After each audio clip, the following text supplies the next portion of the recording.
The people we ignore the longest are sometimes the ones holding the missing pieces of our lives. Claire Bennett had worked at Calloway House for exactly 2 years, for months, and 11 days before Ethan Calloway finally looked at her for more than 3 seconds. Not noticed her. Not really. He had seen her the way powerful men often saw waitresses in expensive restaurants.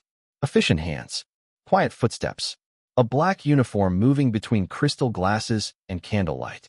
Background motion. Nothing more.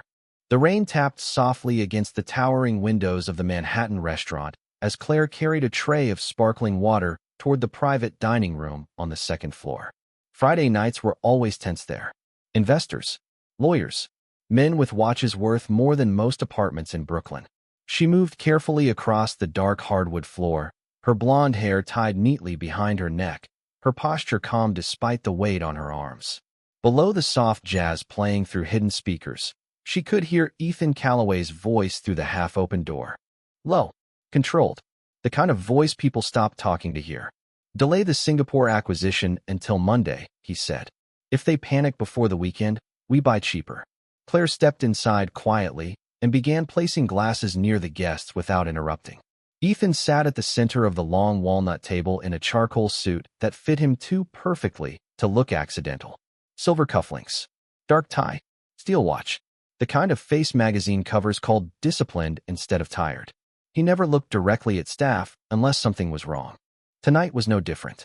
Excuse me, one investor muttered impatiently as Claire reached across the table. Careful with that. Of course, sir, she replied softly. Her voice barely rose above the rain. Ethan kept speaking without glancing at her. People reveal themselves when they think they're winning, he said calmly. That's when negotiations actually begin. Claire lowered the final glass onto the table. Then she saw it. The watch on Ethan's wrist shifted beneath the light as he reached for a document. Dark leather strap. Silver face. Tiny scratch near the number 6. Her hand froze instantly. The tray slipped slightly against her fingers. Her breathing stopped for one terrible second. No, it couldn't be. The sound of shattering crystal exploded across the room. One champagne glass hit the hardwood floor and burst into glittering pieces. The conversation stopped immediately. Claire stared downward, pale. The broken glass reflected the warm chandelier light like scattered ice. I'm so sorry, she whispered quickly, kneeling to collect the pieces. Silence filled the room. Ethan finally looked at her properly. For the first time in over 2 years. His expression tightened slightly with annoyance, but something else flickered there too. Confusion maybe. Claire Bennett never made mistakes. Everyone at Calloway House knew that. She was the quiet waitress who remembered wine preferences without writing them down. The one who stayed calm when celebrities screamed at hosts. The one who moved through chaos like still water. Ethan had overheard managers praising her more than once. But he had never cared enough to remember her face. Until now. Leave it, he said flatly as she reached for another sharp piece near his shoe. Claire looked up too quickly. Their eyes met. Her blue eyes widened for half a second before she lowered them again. Fear. No, not fear exactly. Recognition. Ethan frowned slightly. Are you hurt? He asked. The room seemed surprised he had spoken to her at all. Claire shook her head immediately. No, sir. But her hand trembled slightly as she gathered the final shard into a linen napkin. Ethan noticed that too. Strange. She stood carefully, keeping her eyes lowered now. I apologize for interrupting dinner. It's fine, Ethan said, though his gaze lingered longer than usual. Claire nodded once and walked toward the door with measured steps. But inside, her heartbeat crashed against her ribs so hard she thought someone might hear it. That watch. After all these years. She had prayed she would never see it again. Outside the private dining room, Claire stopped near the service hallway and pressed one hand against the wall. The restaurant lights suddenly felt too bright. Her chest tightened as memories surfaced in sharp, unfinished flashes. Smoke, rain, pine trees, a frightened little boy coughing in darkness. And that watch. Her eyes closed briefly. Claire, a voice asked behind her. She turned quickly. Margaret Calloway stood near the hallway entrance wrapped in an elegant cream coat, silver hair perfectly pinned despite the storm outside. Ethan's mother rarely visited the restaurant anymore. But tonight her eyes rested on Claire with unusual focus. Calm, studying, almost searching. Mrs. Calloway, Claire said softly, straightening immediately. Margaret's gaze drifted downward toward Claire's trembling hand. You dropped a glass, she said gently. That's unlike you. Claire forced a polite smile. Just distracted tonight. Margaret nodded slowly, but she didn't look convinced. Then her eyes moved toward the silver chain around Claire's neck. A tiny faded locket rested just above her collarbone. Something changed in Margaret's face instantly. Not shock. Something quieter. Older. Like recognition wrapped in grief.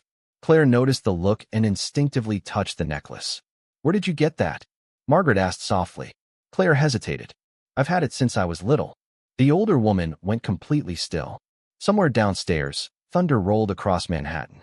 Ethan's voice echoed faintly from the private dining room above the music and rain. Margaret stared at Claire for several long seconds before whispering almost to herself, That's impossible. The storm over Manhattan grew heavier after 10 o'clock.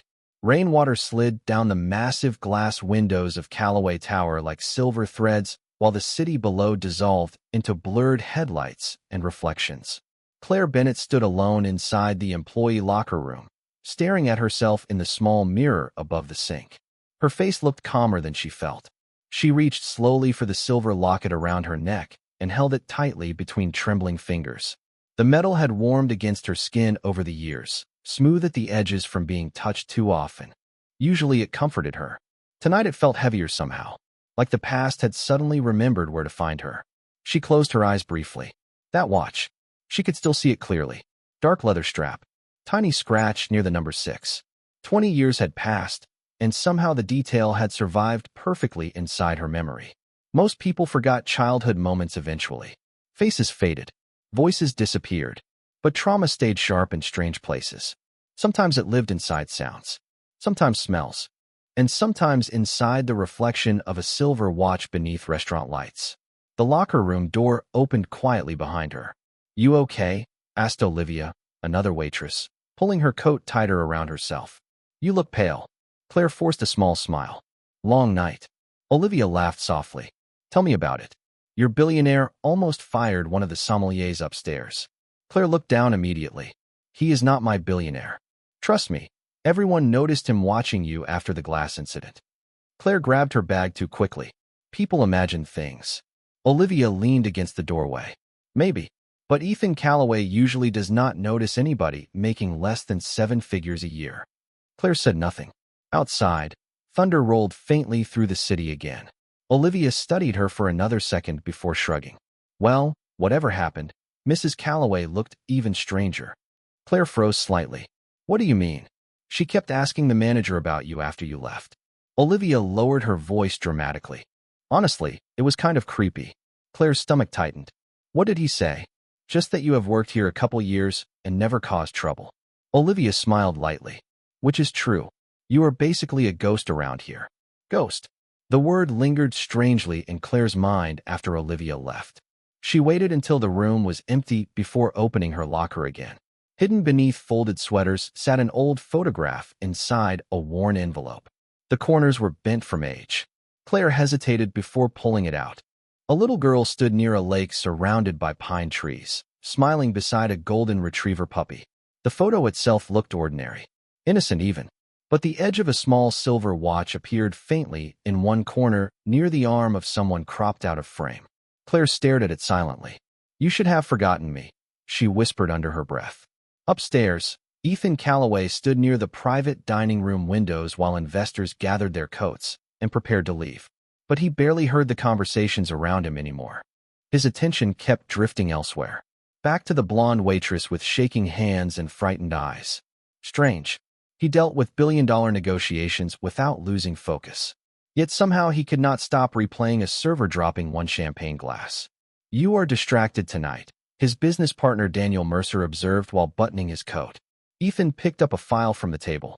I am thinking. Daniel smirked slightly. About the acquisition? Ethan glanced toward the hallway outside. About the waitress. Daniel laughed outright. Now that is new. Ethan ignored the comment. Do you know her name? No idea. What? Ethan did not answer immediately. He looked down at his watch instead. The silver face reflected the warm, overhead lighting. Tiny scratch near the number 6. His mother used to call it his lucky watch. He had worn one version or another since childhood because the original had been destroyed years ago. Fire damage, his father once said. Ethan barely remembered the incident itself anymore. Only pieces remained. Smoke, rain, cold air, someone holding his hand. Ethan, Daniel asked again. Forget it, Ethan muttered. At that exact moment, Margaret Calloway sat alone inside the back seat of her driver's car 3 blocks away from the restaurant. Her leather-bound diary rested open across her lap beneath the soft yellow reading light. The pages trembled slightly in her hands. Not because of the moving car, because of memory. Slowly, she turned toward a photograph tucked carefully between old entries dated August 2001. 2 children smiling near a lakeside cabin. 1 boy, 1 girl. The girl wore a silver locket around her neck. Margaret's eyes filled quietly as she touched the image. Claire, she whispered softly. For 20 years, she had searched for the child from that summer. Not publicly, not loudly, quietly, through old foster records, closed camp documents, private investigators her husband never knew about. But every trail disappeared eventually. Until tonight. Until the waitress with tired blue eyes and trembling hands looked exactly like the little girl from the photograph she had hidden for half her life. Margaret closed the diary slowly. Then she reached for her phone. Thomas, she said calmly when her assistant answered. I need everything we have on an employee named Claire Bennett at Calloway House. There was a pause. Tonight. Yes. Her voice lowered slightly. And do not tell Ethan yet. Back at the restaurant, Claire finally stepped outside into the cold Manhattan rain after midnight. The city smelled like wet pavement and car exhaust. She wrapped her coat tighter around herself and started walking toward the subway station 3 blocks away. Her footsteps echoed softly against the sidewalk while taxis hissed through puddles nearby. Then she stopped suddenly beneath a street lamp. Across the street, parked beside the curb, sat a black sedan with fogged windows. The rear passenger door opened slowly.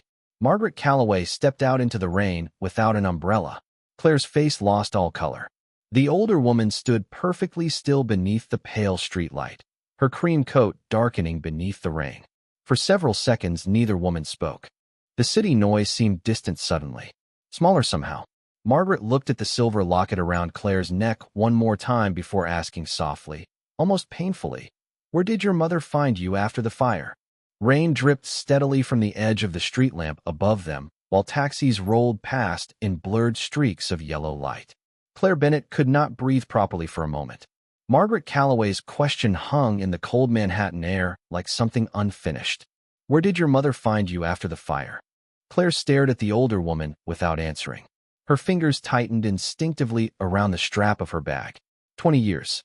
20 years of silence, new names, foster records, crowded apartments, waitressing shifts, and careful distance from anything connected to the Calloway family. And now the one person she had hoped would never recognize her stood only a few feet away beneath the rain. Margaret took one slow step closer. "Please," she said softly. "I need to know." Claire swallowed carefully. "You are mistaken." "No," Margaret's voice almost broke on the word. "I know that necklace." Claire looked down immediately at the silver locket resting against her coat. Rainwater shimmered across the faded metal. "A lot of necklaces look alike. Not that one." Margaret shook her head slowly. "I gave it to her myself." Silence followed. The city noise faded again beneath the sound of falling rain. Claire's eyes closed briefly. She had imagined this moment before. Hundreds of times maybe. But never like this. Never tired after a double shift with wet shoes and subway schedules running through her head. Never standing beneath a street lamp while the woman from the most powerful family in Manhattan looked at her like a ghost returned from the dead. "My foster mother found me outside Albany 2 days after the fire," Claire finally said quietly. Margaret inhaled sharply. "You remember?" "Some things." Claire's voice stayed calm, but her shoulders had become rigid beneath her coat. "Not everything." Margaret's eyes filled slowly with emotion. "We searched for you."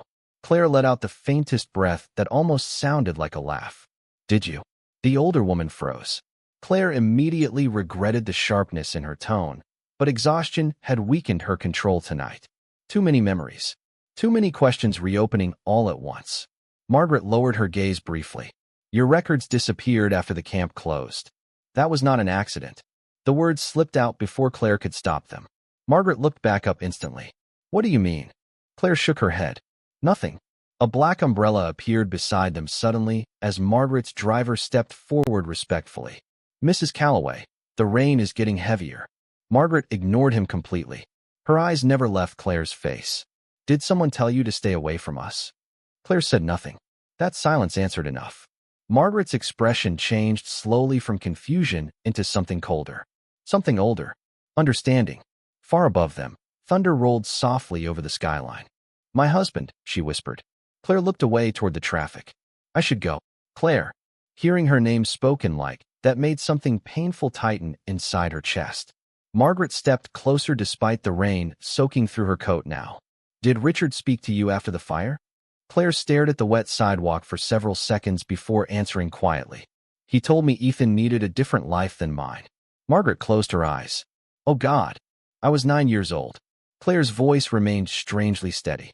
"He handed my foster mother an envelope and said disappearing would be best for everyone." The older woman looked physically shaken now. "I never knew." Claire finally met her eyes again. "I believe you." That honesty hurt Margaret more than anger would have, because Claire was not accusing her. She was simply tired. Tired in the way people became after carrying abandonment for too long. Across the street, traffic lights shifted from red to green, reflecting across puddles like broken color. Margaret spoke again carefully. "Ethan does not know any of this." "Good. Claire, he has a life." Her voice softened slightly. "A good one, from what I can tell." Margaret stared at her quietly. "And what about yours?" Claire smiled faintly then. "Not bitter. Just small. Mine is quiet." Somewhere deep inside Calloway Towers several blocks away, Ethan stood alone in his office, staring out across Manhattan through floor-to-ceiling windows. The city below looked endless tonight, cold and glittering beneath the storm clouds. His untouched whiskey sat beside stacks of acquisition reports, but he had not read a single page in 20 minutes. Instead, his mind kept replaying fragments. Claire's trembling hand, her expression when she saw his watch, the strange silence between her and his mother earlier in the hallway. Ethan frowned slightly. Something felt wrong. Not dangerous. Personal. He reached for his phone and opened the employee database. Claire Bennett, 27 years old. Hired 2 years ago. No emergency contacts listed except a retired foster parent in upstate New York. Ethan's eyes narrowed slightly. Foster care. Strange coincidence. He clicked another file absent-mindedly while rain slid down the glass outside. Then he stopped completely. Summer camp records. August 2001. Lake Eleanor Youth Retreat. Ethan stared at the screen longer now.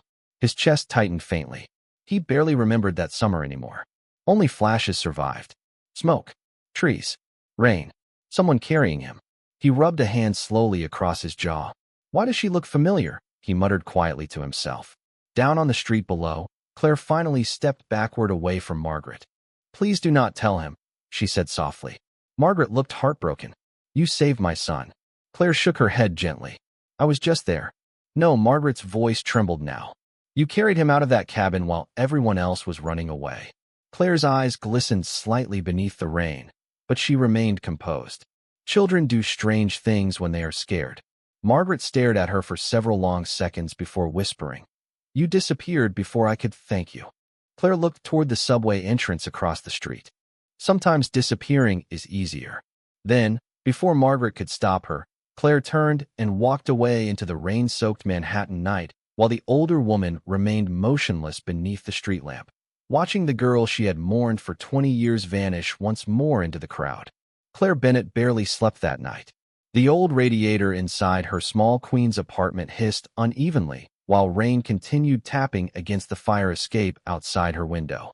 She sat curled beneath a faded blanket on the edge of her couch, staring at the silver locket resting in her palm. The apartment around her was quiet except for the occasional rumble of distant subway trains beneath the city streets. Usually she liked the silence. It made life feel manageable, predictable. Tonight it felt fragile. Across from her, an old cardboard box sat open on the coffee table. Inside were photographs, folded letters, and newspaper clippings she had not touched in years. She had spent most of the night telling herself not to open it. Eventually she did anyway.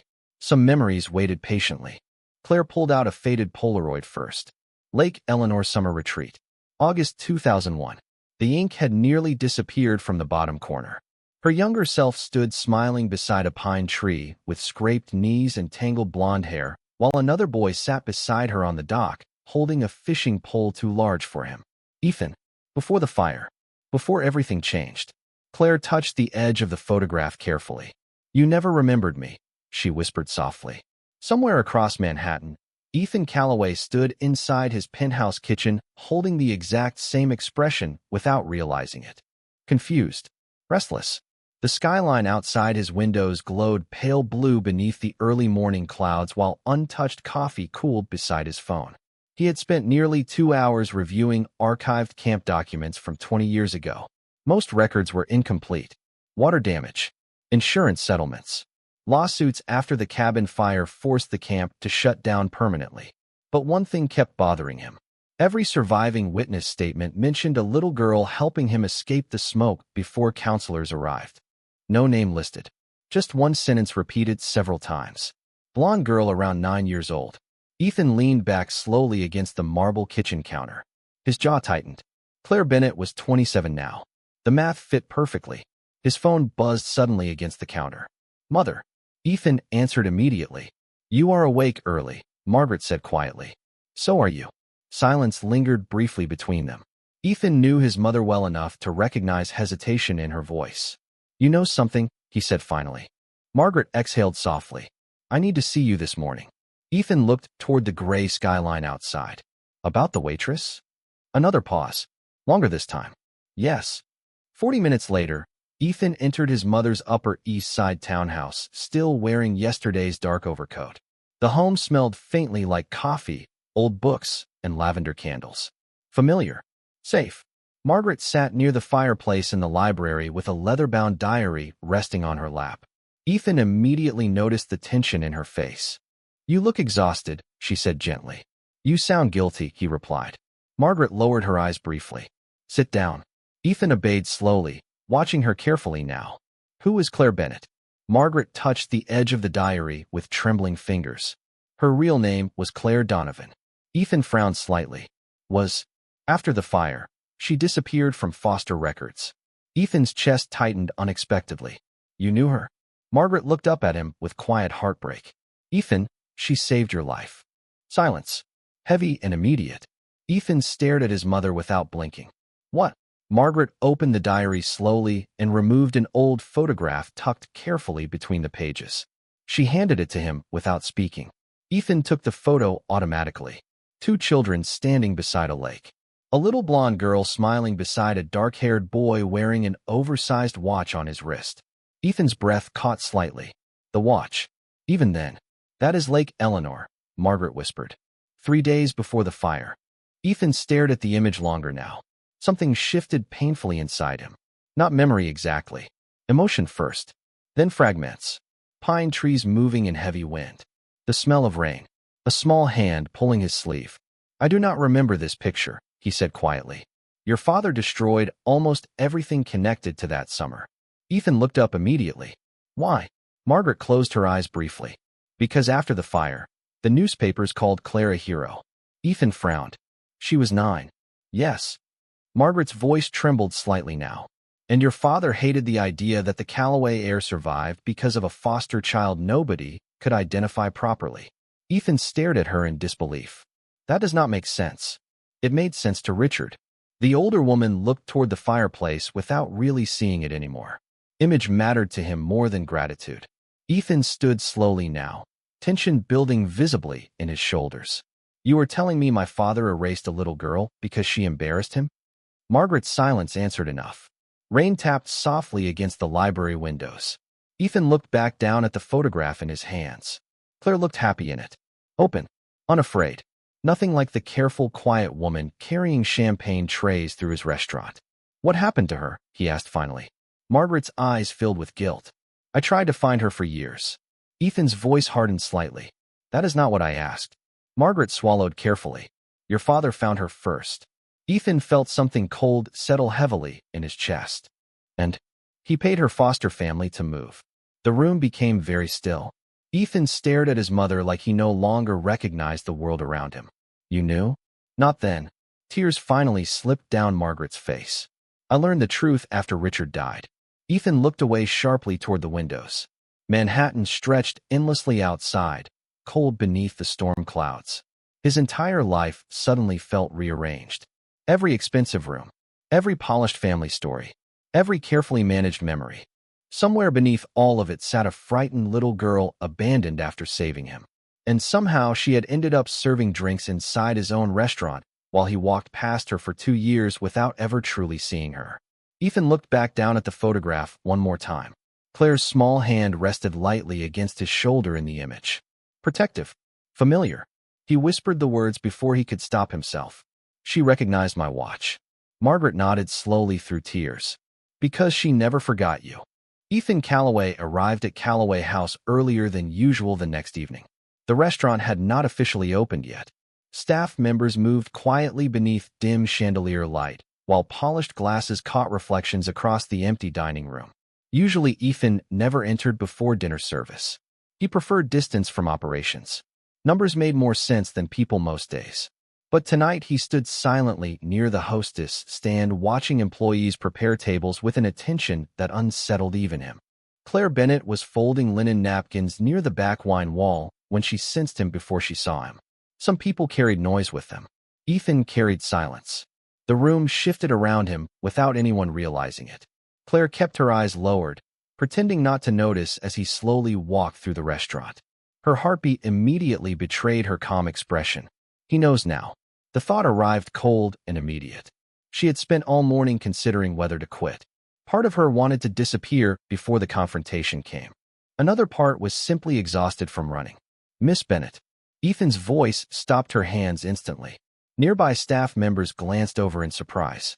Ethan almost never addressed employees directly unless something was wrong. Claire turned carefully. Mr. Calloway.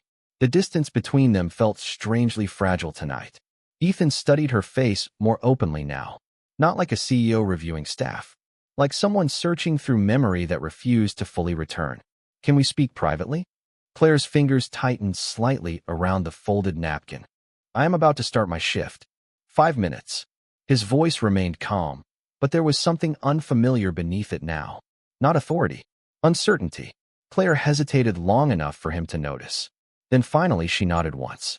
Ethan led her toward the small rooftop terrace above the restaurant, where evening rain still clung to the black iron railings. Manhattan glowed around them beneath fading storm clouds, while cold wind moved softly through the space. Claire stayed near the doorway. Ethan remained several feet away, careful somehow, like approaching something wounded. My mother told me about Lake Eleanor, he said quietly. Claire looked out toward the skyline instead of answering. She should not have. Ethan ignored that. Is it true? Claire closed her eyes briefly. Which part? That you saved my life. Silence. Traffic sounds drifted faintly upward from the avenue below. Claire wrapped her arms lightly around herself against the wind. We were children, she said softly. Children remember things differently. Ethan shook his head immediately. You remember. Claire finally looked at him then. Yes. The honesty in her voice hit him harder than he expected. Ethan studied her carefully now. The same blue eyes from the photograph. The same quiet steadiness. But life had carved distance into her somehow. Carefulness. Like she had spent years learning not to take up too much space. Why did you never say anything? He asked. Claire gave a faint, tired smile. What exactly was I supposed to say? Ethan frowned. I do not know. Maybe that we knew each other. We did not know each other. Her voice stayed gentle, but firm. We were children at the same camp for 2 weeks. Ethan stared at her. You carried me out of a fire. Claire looked away again immediately. And then your father paid to erase me. The words landed quietly between them. No anger. That somehow made them worse. Ethan felt shame move coldly through his chest. I did not know. I know. That does not excuse it. Claire nodded slightly. No, it does not. Wind moved strands of blonde hair loose around her face. Ethan noticed how tired she looked tonight. Not dramatic sadness. Just years of carrying disappointment carefully. My mother searched for you, he said quietly. Yes. Why did you never contact her? Claire laughed softly under her breath, though there was no humor in it. Because when powerful families tell you to disappear, you usually listen. Ethan had no response to that. Somewhere below them, a siren echoed through the city. Claire touched the silver locket at her throat absent-mindedly. Ethan noticed immediately. My mother gave you that. Claire nodded once. The last day before the fire. Why? Claire hesitated. Because I used to get homesick at camp. Ethan felt something tighten unexpectedly in his chest. You still wear it. Claire looked down at the necklace quietly. Some people spend their whole lives trying to keep one good memory alive. Ethan stared at her for several seconds before speaking again. I owe you more than an apology. Claire's expression changed instantly. Guard it now. Do not do that. Do what? Turn this into debt. Her voice sharpened slightly for the first time. I did not save you so someday your family could feel guilty. Ethan stepped closer unconsciously. Claire, no, she looked directly at him now, blue eyes steady despite the emotion beneath them. You do not get to suddenly notice me because the story became tragic enough. The words hit with quiet precision. Ethan stopped moving immediately. Claire inhaled slowly, regaining control of herself. For 2 years I served tables 10 feet from you, she continued softly. You walked past me hundreds of times. Ethan lowered his gaze briefly. Because she was right. Every word of it. Claire looked toward the city lights again. I built a life after what your father did. It is not glamorous, but it is mine. Ethan spoke carefully now. And if I want to make things right. Claire's eyes softened slightly then, almost sadly. That is the problem with people like you. Ethan frowned faintly. What people? People who think every painful thing can be repaired with enough effort and money. Silence followed again. Long honest. Ethan realized something uncomfortable then. Claire did not want revenge. She did not want compensation. She did not even seem interested in being remembered. All she wanted was peace. Somehow that hurt more than anger ever could. Below them, restaurant lights brightened as evening service officially began. Claire stepped back toward the terrace doorway. I should get to work. Ethan looked at her carefully. Claire. She paused. Thank you. Her expression flickered briefly with emotion before settling back into calm. You already thanked me once, she whispered softly. Ethan frowned slightly. When? Claire looked at the silver watch on his wrist one final time. The night of the fire. Then she disappeared back into the restaurant, leaving Ethan alone beneath the cold Manhattan sky, while the city lights reflected against rainwater around him like fragments of memory, finally beginning to return. For the first time in years, Ethan Calloway could not focus during a board meeting. The conference room on the 42nd floor overlooked Midtown Manhattan through walls of glass, but the city outside barely registered anymore. Voices moved around him in fragments. Profit margins, European expansion, investor confidence. None of it stayed in his head longer than a few seconds. Across the polished black table, executives waited for his response to a proposal projected on the screen. Ethan stared at the numbers without seeing them. All he could hear was Claire's voice from the rooftop the night before. You do not get to suddenly notice me because the story became tragic enough. The truth in those words followed him everywhere now. Ethan, Daniel Mercer's voice broke through the silence carefully. Do you want to approve the acquisition or delay? Ethan blinked once and straightened slightly in his chair. Delay it until next quarter. Several executives exchanged surprised glances. That is unlike you, Daniel observed cautiously. Ethan closed the file in front of him. Maybe I am tired of making decisions based only on numbers. The room felt unusually quiet after that. Ethan stood abruptly. Meeting adjourned. As executives slowly gathered their tablets and documents, Daniel remained seated, watching him carefully. This is about her. Ethan paused near the windows. Who? The waitress. Ethan did not answer immediately. Daniel leaned back slightly. You have spent 15 years negotiating billion-dollar mergers without blinking. Now you look like a man who forgot how to sleep. Ethan stared out toward the gray skyline. Did you ever realize how easy it is to ignore people? Daniel frowned faintly. That sounds philosophical for 9 in the morning. I am serious. Ethan turned slowly. There are people standing beside us every day carrying entire histories we never bother to ask about. Daniel studied him for several seconds. And now suddenly you care because one of those histories belongs to someone connected to you. Ethan's jaw tightened slightly. That is not fair. No. Daniel stood and adjusted his tie calmly. Would you have looked twice at Claire Bennett if your mother had not shown you that photograph? The silence that followed answered enough. Daniel sighed quietly. That does not make you a bad person, Ethan. It makes you human. Ethan looked away again toward the city. Human. The word felt strange lately. His entire life had been built around control. Efficiency, precision, weakness complicated things. Emotion slowed decisions. But Claire's existence had cracked something open inside him he could no longer ignore. Because every memory returning now came with another realization attached to it. She had remembered him all these years. He had forgotten her completely. Later that evening, Claire worked silently through dinner service while soft piano music drifted across the restaurant. She moved carefully between tables carrying trays and wine bottles with the same quiet professionalism as always. But tonight the staff noticed something different. Ethan Calloway kept appearing near her section without explanation. Once near the bar, then beside the hallway leading to the kitchen, then near table 16 pretending to review a reservation list he clearly was not reading. Olivia noticed first. "Your billionaire is stalking the wine aisle now," she whispered while polishing silverware behind the service station. Claire kept her eyes on the tray in her hands. "Stop saying that. I am serious." Olivia lowered her voice dramatically. "He has walked past your section 6 times in 20 minutes. Claire inhaled slowly. "Maybe he owns the restaurant." Olivia smirked faintly. "Maybe he looks at you like he just discovered gravity." Claire ignored the comment, though warmth crept briefly into her face before disappearing again. Across the room, Ethan stood speaking with the restaurant manager while his eyes unconsciously searched for Claire every few seconds. Not because of guilt anymore. Not entirely. Something else unsettled him now. Curiosity, maybe. Or admiration. Claire moved through crowded tables with a calmness he envied. Customers interrupted her constantly. Complaints. Demands. Impatience. Yet she responded to every person with the same quiet steadiness. No performance. No bitterness. Just dignity.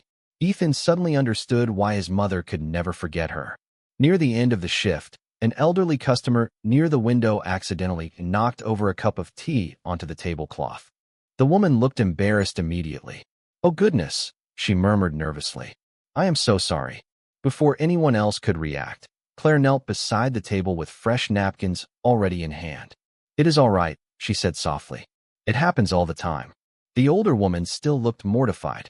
"My hands are getting worse these days." Claire smiled gently while cleaning the spill. Then tonight the tea was simply too ambitious. The woman laughed unexpectedly. Small. Relieved. Ethan watched the entire interaction from across the dining room. Claire never once made the woman feel ashamed. She protected her dignity instinctively. Quietly. Like kindness had become habit. Something tightened painfully inside Ethan again. Because suddenly he remembered another fragment from long ago. Smoke. Coughing. Small hands gripping his tightly. A little girl saying softly, "Do not be scared. Just keep breathing." Ethan closed his eyes briefly. When he opened them again, Claire was already walking away from the table carrying the stained linens toward the kitchen. He followed without thinking. Claire nearly collided with him in the narrow hallway beside the pantry. She stopped abruptly. Ethan immediately stepped back to give her space. "Sorry," he said quickly. Claire looked exhausted more than startled now. "You do not have to keep apologizing every time we speak." Ethan almost smiled at that. "Almost. I think maybe I do." Claire shook her head lightly and reached for a clean apron from the shelf beside her. "People like you are not built for guilt." Ethan leaned quietly against the hallway wall. "And people like me are?" Claire glanced at him briefly while tying the apron around her waist. "People who survive being forgotten usually learn how to live with disappointment." Ethan looked at her carefully then. "You really think I forgot you on purpose?" Claire's hands paused slightly. "No." Her voice softened unexpectedly. "That would have hurt less." Those words stayed with Ethan long after she walked away again.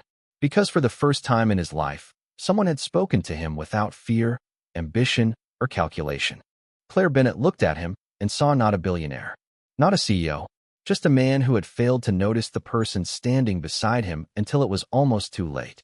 3 days passed before Claire Bennett finally realized Ethan Calloway had changed his routine for her.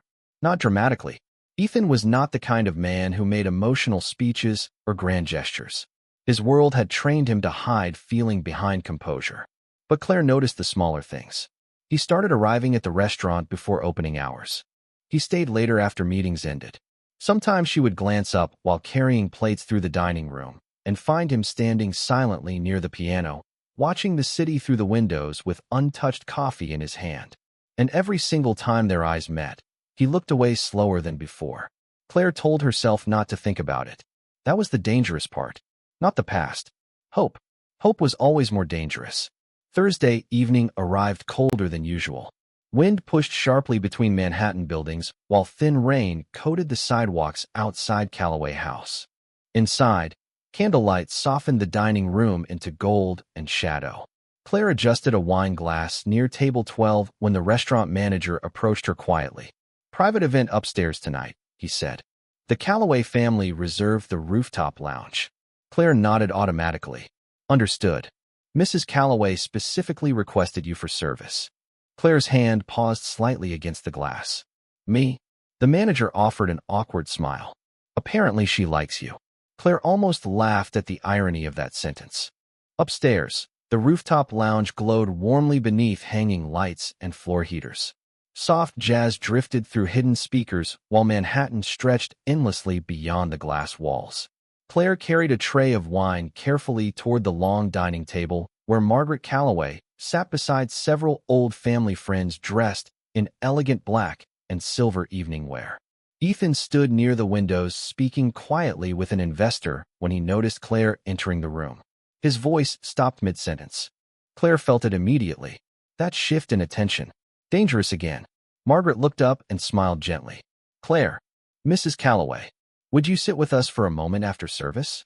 Several guests exchanged surprised glances at the invitation. Claire remained perfectly polite. "I should probably keep working. Please." Margaret's voice carried something deeper beneath the softness tonight. Ethan watched Claire carefully now. "Waiting." Claire hesitated before finally nodding once. "If there is time." 2 hours later, the dinner had mostly ended. Guests slowly drifted toward the balcony with drinks in hand, while jazz music softened into piano instrumentals. Claire cleared empty plates quietly until Margaret touched her wrist gently. "Stay." Claire looked uncertain. "Mrs. Callaway, Margaret." The older woman smiled faintly. "Please." Claire sat carefully at the far end of the table, clearly uncomfortable among crystal glasses and $1,000 dresses. Ethan remained standing near the fireplace watching her with unreadable eyes. Margaret reached into her purse slowly and removed the old photograph from the diary. Claire's breath caught instantly. "I thought you should have this," Margaret said softly. Claire stared at the picture for several seconds before taking it carefully into her hands. The little blonde girl smiling beside Ethan near the lake looked impossibly young now. Innocent, untouched by disappointment. "I have not seen this in years," Claire whispered. Ethan moved slightly closer without realizing it. "You remember that day?" Claire nodded faintly. "You were trying to catch fish with a stick because you lost your fishing pole." Ethan blinked in surprise. Then unexpectedly, he laughed quietly under his breath. "That sounds like something I would do." Claire looked up at him for the first time all evening. "You cried when it snapped in half." Margaret stared between them silently, while emotion gathered slowly in her eyes. Because for the first time in 20 years, the memories sounded real again. Human, not just tragedy preserved inside old paper. Ethan sat down across from Claire carefully now. "I barely remember anything from that summer," he admitted quietly. Claire studied the photograph in her hands. "Trauma does that sometimes." Ethan nodded slowly. "What do you remember?" Claire hesitated. The room around them felt softer suddenly. "Smaller. Rain mostly," she said quietly. "And pine trees." Ethan listened carefully. "You used to hate thunderstorms." Claire smiled faintly at the memory. "You would pretend not to be scared." Something flickered across Ethan's face then. Recognition maybe. Not full memory yet. Just emotion attached to fragments. "There was a dog," he said slowly. Claire looked surprised. "Scout." Ethan rubbed a hand across his jaw thoughtfully. "Golden retriever. He followed you everywhere." Ethan stared at her in silence after that. Because every detail she spoke carried warmth. Familiarity. Care. Things impossible to fake. Across the rooftop, guests slowly began leaving one by one until only the three of them remained near the dying firelight. Margaret watched Ethan carefully. She had not seen this expression on her son's face in years. Open. Vulnerable. Human again. "Claire," Ethan said quietly after a long silence. "What did you want to become when you were little?" Claire looked startled by the question. "What?" Before everything happened. She looked down at the photograph again. "A teacher." Ethan frowned slightly. "Really?" Claire smiled softly. "I liked the idea of making people feel less alone." The simplicity of the answer settled heavily in the room. Ethan suddenly understood something uncomfortable then. Claire had carried kindness through every terrible thing life handed her, while he had spent years becoming colder in rooms filled with privilege and comfort. Margaret quietly excused herself a few moments later, sensing something fragile unfolding between them. Claire stood soon after, slipping the photograph carefully into her bag. I should head home. Ethan stood immediately too. I will walk you downstairs. That is not necessary. I know. His voice remained calm. I still want to. Claire studied him carefully for a second before finally nodding. They walked through the quiet restaurant side by side after closing. No music now, just the soft sound of footsteps and distant rain outside. Near the front entrance, Claire reached for her coat. Ethan stood beside her in silence before finally speaking. You said something the other night. Claire glanced toward him. I said several things. A faint smile almost touched Ethan's face. You said forgetting you would have hurt less. Claire looked down while buttoning her coat. I should not have said that. No, Ethan's voice softened unexpectedly. I think maybe you should have said it years ago. Claire looked at him carefully then. Really looked at him. And for the first time since this began, she saw guilt in his eyes give way to something more dangerous. Regret. The first snow of December arrived quietly over Manhattan 3 weeks later. Thin white flakes drifted past the towering windows of Callaway House, while soft Christmas music replaced the usual jazz inside the restaurant. Candles glowed warmer this time of year. Conversations softened. Even wealthy people seemed gentler near the holidays. Claire Bennett stood near the espresso station preparing cappuccinos when Ethan walked in alone just after 7 o'clock. No security team. No investors. No assistants carrying phones and leather folders behind him. Just Ethan in a dark wool coat dusted lightly with snow. Claire noticed immediately. So did everyone else. The hostess straightened automatically. Managers shifted nervously. But Ethan ignored all of them. His eyes found Claire almost instantly across the dining room. It still unsettled her how quickly that happened now. Like some invisible thread had formed quietly between them. Ethan approached slowly, removing his gloves. You are early tonight, Claire said softly while setting cups onto a tray. Ethan glanced toward the snow outside. Traffic looked peaceful for once. Claire almost smiled at that. That is how I know you grew up wealthy. Only billionaires describe Manhattan traffic as peaceful. Ethan laughed quietly under his breath. The sound surprised both of them. Small. Genuine. Claire looked down quickly afterward, pretending to adjust the espresso machine though warmth had crept unexpectedly into her chest. Ethan noticed that too. Are you working the entire night? He asked. Until midnight. Ethan hesitated slightly before speaking again. Have you eaten dinner yet? Claire froze for half a second. That sounds dangerously close to a social invitation. Maybe it is. Claire looked at him carefully now. Ethan held her gaze steadily, but there was no arrogance in it. No assumption she would say yes. Somehow that mattered more than she expected. You are persistent lately, she said quietly. Ethan nodded once. I think I am trying to make up for 20 years. Something softened in Claire's expression before she could stop it. That is impossible. Probably. His voice remained calm. I still want to try. Before Claire could answer, the restaurant manager called her name from across the room. She stepped back immediately, returning to work mode with practiced ease. I should get back. Ethan nodded slowly. Of course. But as Claire turned away, Ethan spoke again. There is a diner on Lexington Avenue that stays open late. She glanced back over her shoulder. You know diners exist? Ethan almost smiled again. I am evolving. Claire shook her head lightly and disappeared toward table 9 before he could see the smile she failed to hide this time.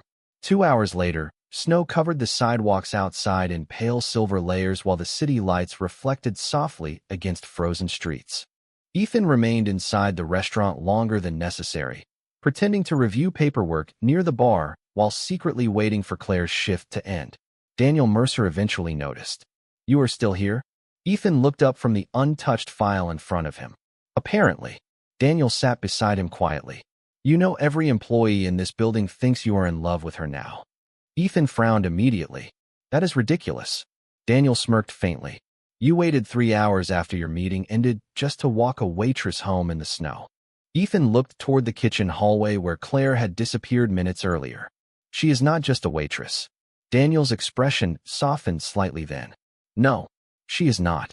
At exactly midnight, Claire finally emerged wearing a cream-colored coat and knitted scarf wrapped loosely around her neck. Her blonde hair fell softly over one shoulder now instead of tied back for work. Ethan stood automatically the moment he saw her. Claire stopped near the entrance when she noticed him waiting. "You stayed." "I said I would." Snow drifted gently outside the glass doors behind them. Claire looked exhausted from the shift, but calmer somehow. Less guarded than before.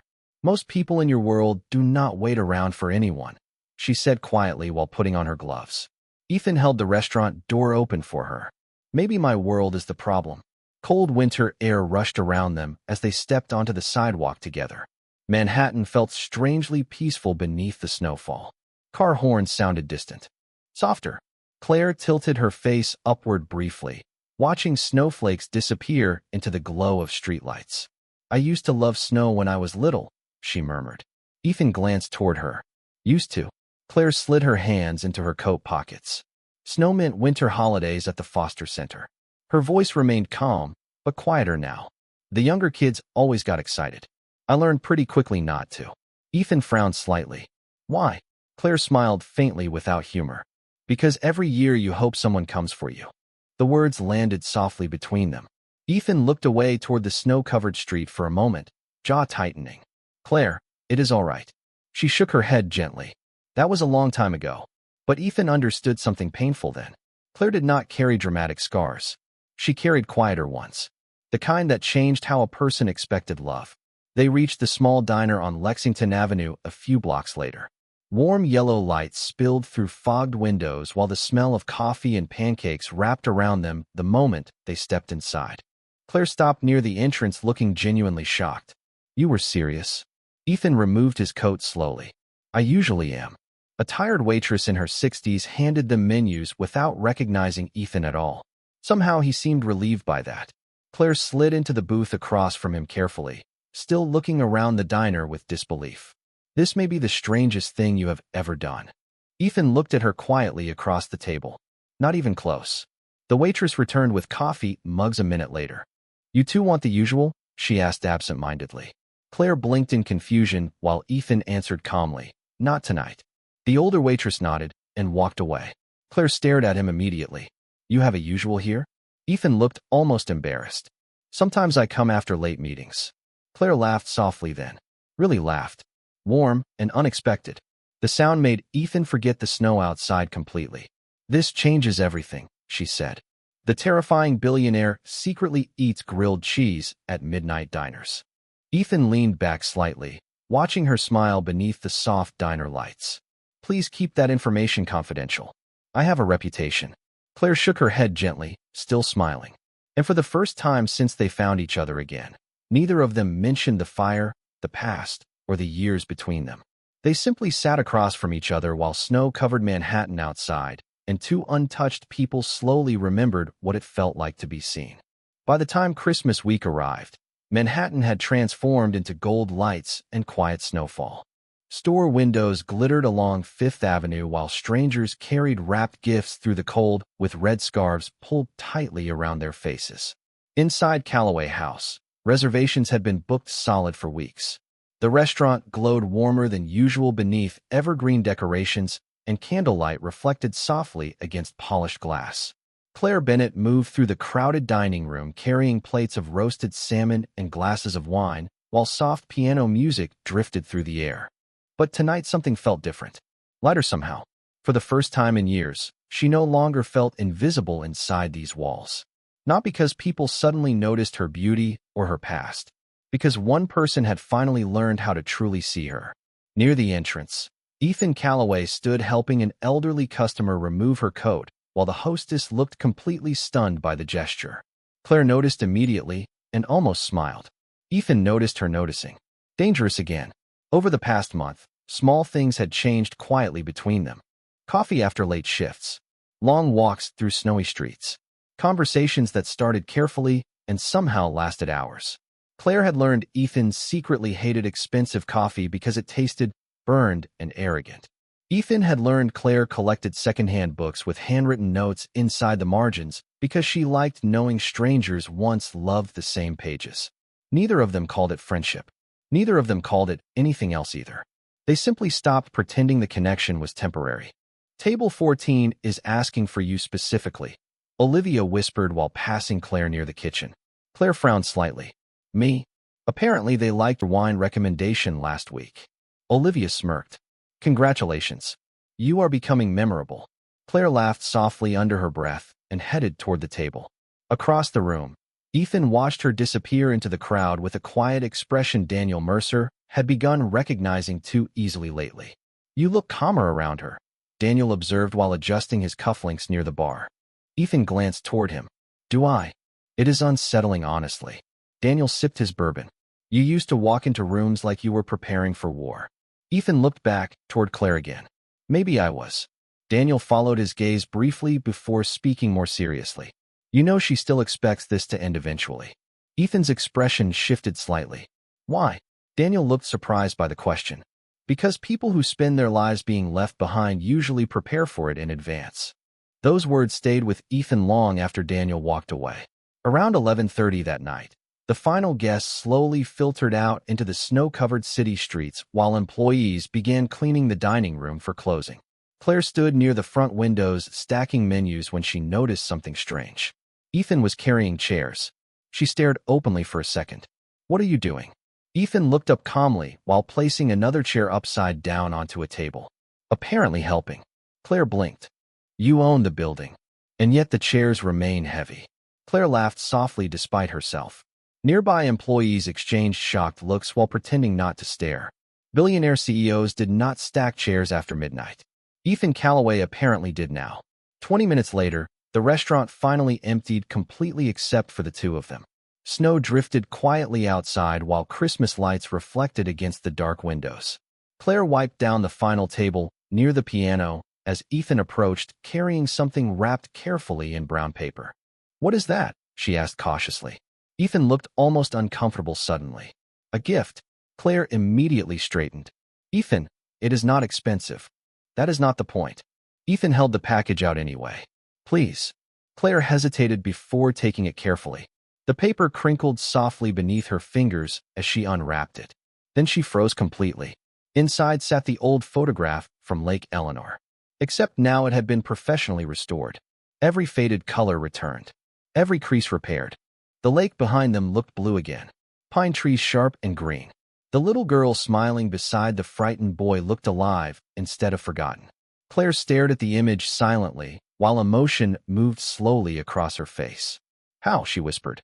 I know people. Claire laughed softly through sudden tears, threatening her eyes. Of course you do. Ethan stepped closer carefully. I thought maybe you deserved one memory untouched by damage. Claire looked down at the restored photograph for several long seconds before speaking again. Nobody has ever given me something this thoughtful before. Ethan's voice softened. That seems impossible. Claire shook her head lightly. No, just honest. Silence settled gently between them while snow continued falling beyond the windows. Then Claire noticed something else beneath the photograph. A folded piece of paper. She opened it slowly. Inside was a handwritten note in Ethan's careful lettering. Thank you for carrying me through the fire. And thank you for staying long enough to let me finally see you. Claire read the words twice before lowering the paper slowly. Ethan looked nervous now in a way she had never seen before. Real nervousness. Human. You wrote this by hand, she said quietly. Ethan nodded once. Apparently, I am evolving again. Claire smiled through tears she no longer bothered hiding. Then, without overthinking it, she stepped forward and hugged him gently. Ethan went completely still in surprise before slowly wrapping his arms around her in return. No performance. No urgency. Just warmth. Quiet and real.